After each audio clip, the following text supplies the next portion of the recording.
Hey friends, if device encryption is not showing or not working on your Windows computer, then please watch this video. I will guide you through the resolutions.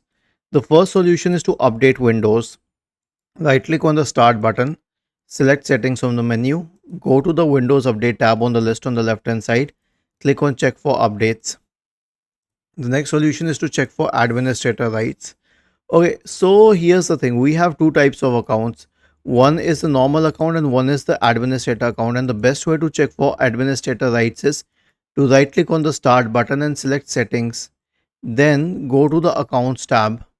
Does it mention administrator under your name or under the name of your system?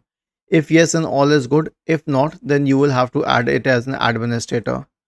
The next solution is to check for TPM. So how would you check for TPM?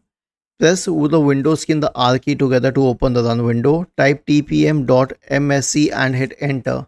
This will open the TPM settings page. Does it say the TPM is ready for use? If yes, then everything is good. If not, then clear the TPM and restart your computer. Now here's one thing. So a lot of users encounter this problem when they upgrade from Windows 10 to Windows 11. So I will suggest you to downgrade to Windows 10 if possible, because Windows 11 has way higher system requirements, including those for TPM. If you do not have it, then you will face problems. Was this helpful? If yes, then please subscribe to the channel.